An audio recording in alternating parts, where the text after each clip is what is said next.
Have you ever felt pressured by people's requests for help?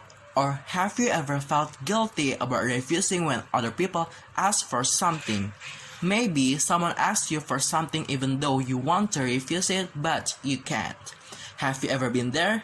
Of course, we all have. You might wonder how to say no and not feel about it.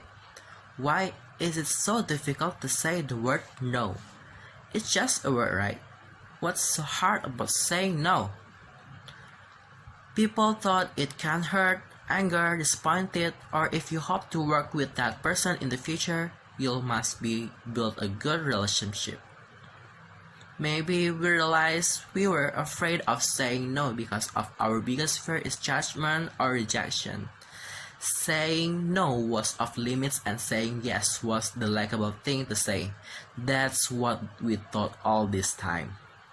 Sadly, we worry that if we say no, we will feel all guilty and will end up being alone and rejected. We have a hard time saying no.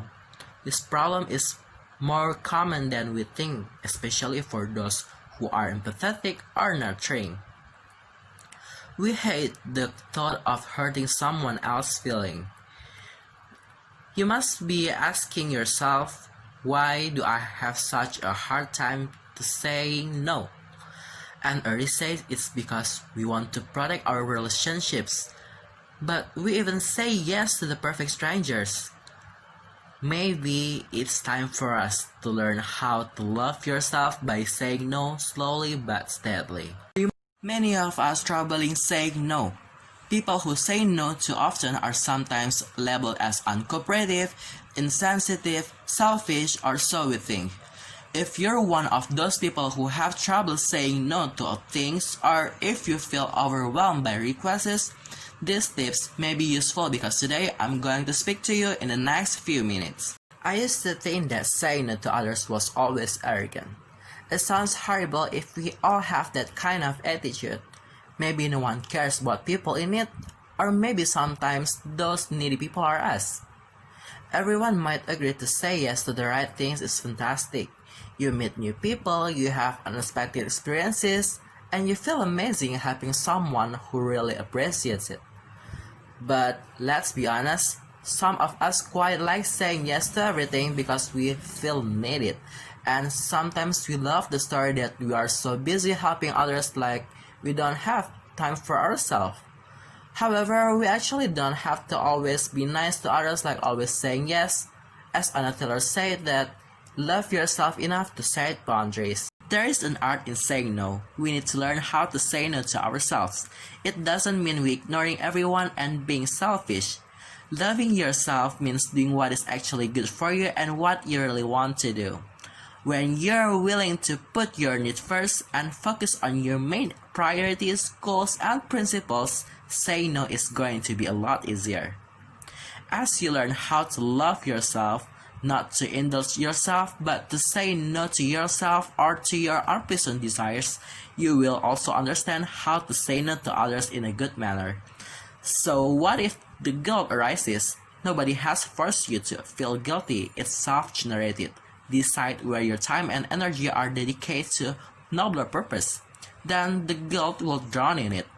So when you say no, sometimes a no must be delayed for some reason. Timing can be a critical part of saying no. If you say no at the wrong time, you aggravate the pain of rejection. But if you say no at the right time, you can significantly relieve the potential pain and hurt. Some no's must be stated immediately and require a touch of wisdom and good timing. It's up to you to decide when each type is most appropriate in your situation.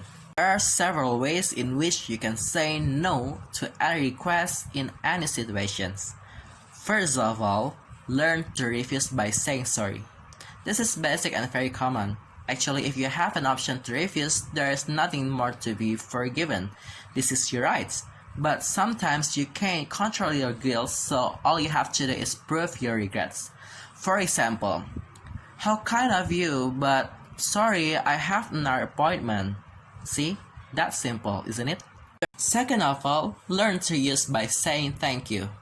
The person offering something knows that there are boundaries of being refused, but they will definitely be satisfied if their efforts were rewarded.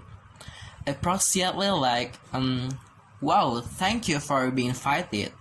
Too bad I have to go on that day. You got it? Next, the third is use the yes, no, yes formula. I'll give you an example. Yes, the film is interesting. However, I'm tired of working all day. How about watching next time? So you can try this to your spouse, friends, or family. The fourth is we call by the broken tape. When someone is persistent in offering something, you should be the same in rejecting it. Running out of excuses? No problem. Just repeat your refusal in the exact same words. For example, do you want to try this sample? No, thank you. But it's free. No, thank you. You got it? So the last one is tell the truth. Lying never produces positive result. In addition, you will become even more burdened with guilt. Don't mind what they think of you. Just tell the truth that you refuse it because you have only good reasons. When you next want to say no, just do it. You have the right to say no when you feel it's the best choice, and don't let anyone pressure or intimidate you out of it. So what are you waiting for? Use at the right time with the right attitude. A no can be your biggest asset as long as you are clear and commit to your purpose and reason. And that is how to love yourself by saying no. Thank you.